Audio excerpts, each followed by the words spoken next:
Good afternoon, everyone. Thank you for joining us here for KREM 2 News First at 4. I'm Whitney Ward.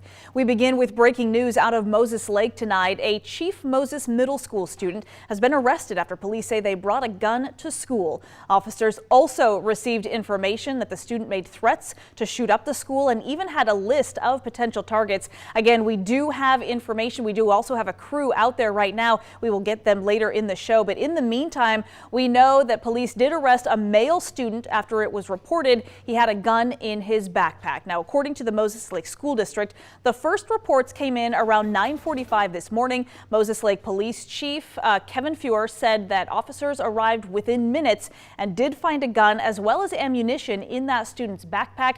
They also say they found a list of names that they believe that person may have been planning targets on. The student was arrested for unlawful possession of a firearm and felony harassment. The chief said this was a perfect example of why they tell students and staff to report something or if they ever hear anything suspicious.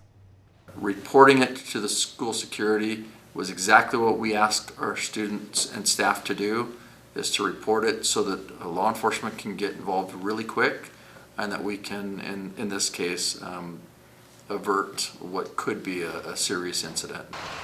The chief said the school never did go into lockdown and no one was hurt. They also informed the students and staff who were on that list so that they can take any legal action they may feel is necessary. The police are still investigating. They have not yet determined any kind of motive.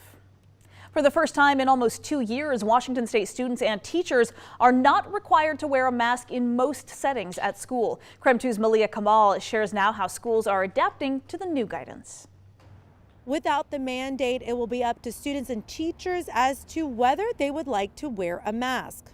As kids pull up to school this morning, some were wearing their masks and others weren't.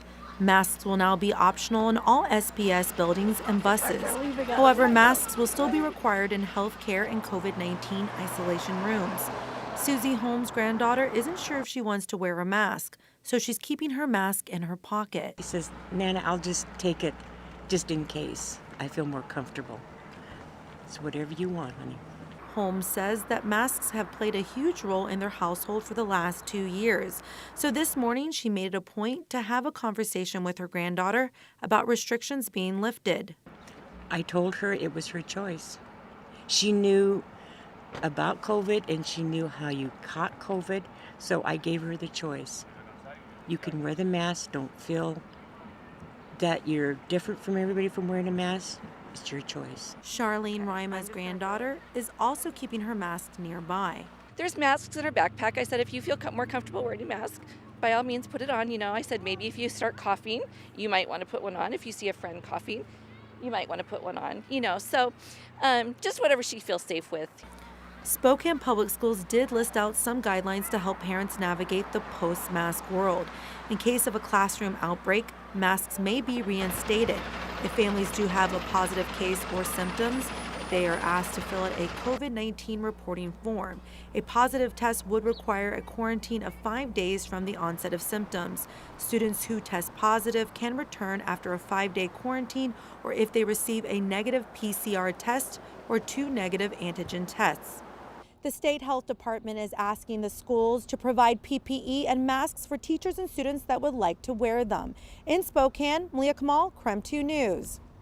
So even though students no longer have to wear a mask, Spokane Public Schools is encouraging families to frequently check its COVID dashboard. As of right now, schools across the region are reporting very little COVID activity. SPS reported 28 confirmed cases and 48 individuals in quarantine last week. Central Valley School District only reporting 21 confirmed cases in the last 10 days. And Meade, it is just 21 confirmed cases as of March 11th. And because the mask mandate is ending, Spokane City Council meetings will once again be held in person. That starts today. All council meetings will be held in person in council chambers. Residents who want to attend can do so in person, or they can also do that remotely. That link and instructions on how to attend online can be found on the City of Spokane website. All right, let's switch gears and turn things outside. I don't know if the raindrops have started falling yet everywhere, but Jeremy is joining us now to let us know they're coming, right? Oh, they're on the way. And we saw a little bit. We got a little bit of a preview of what's to come.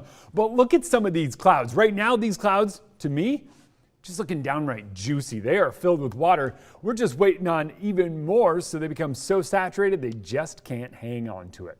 56 degrees in Moses Lake, 48 here in Spokane, 47 in Coeur d'Alene where rain is coming down, and 43 there in Sandpoint. We're catching a bit of a break here in Spokane, but look at this stream of moisture really taking over the west side and even moving into parts of central Washington that don't typically get it. Yeah, this is a lot of moisture and it's quickly moving toward us. We'll see it kind of take over right after the evening commute here in Spokane, and it just continues all night. Very heavy at times. We're going to continue to see those showers as we get into tomorrow morning. By the middle of the day tomorrow, we have our next shot at what are potentially some thunderstorms. That's as we get into the afternoon, and it really depends on where you are as to what you see. And at times, you could see some strong wind gusts with some of those thunderstorms and mild temps tomorrow afternoon. All right, we'll watch for that. Thank you, Jeremy. A 4-story residential building was destroyed in Ukraine after being hit by an airstrike. Officials there still working to figure out if there were any casualties. The strike came as Russia's invasion of Ukraine entered its 19th day. Russian missiles also hit a Ukrainian military base near the border with Poland. That one killed at least 35 people. And the base is just 15 miles away from NATO territory where U.S. troops are located. A Russian airstrike also struck a residential building in the capital city of Kyiv. That killed at least 2 people. Here now is Mark Hanrahan with the latest. The massive airstrike on Ukraine's military base right on Poland's doorstep has drawn the U.S. and NATO allies closer to this conflict, a base used by American and NATO forces to train Ukrainian troops. The message from Moscow couldn't be clearer. The smile of Ukrainian President Volodymyr Zelensky, trying to boost the spirits of the wounded, disappeared in a stark warning overnight.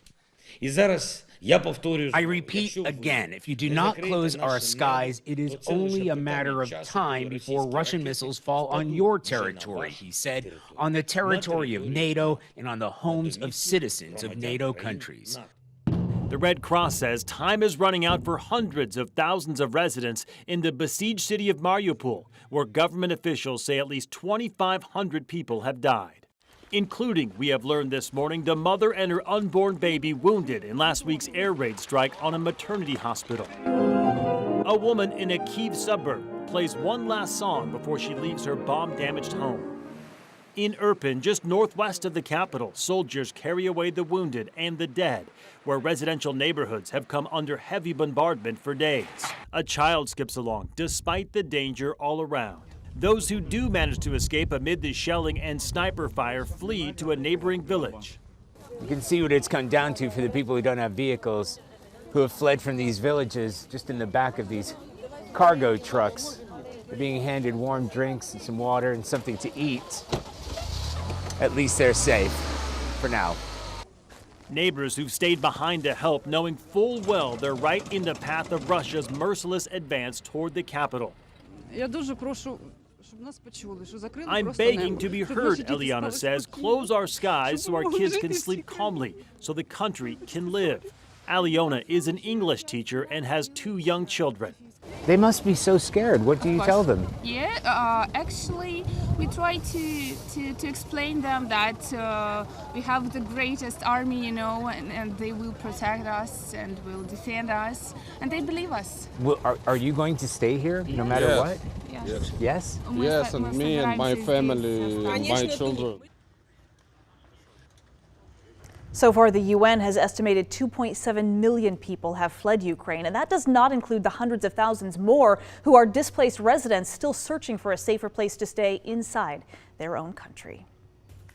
Coming up after the break, the Spokane County Sheriff's Office offering some new hires a pretty penny to join the force. How much? That's coming up after the break.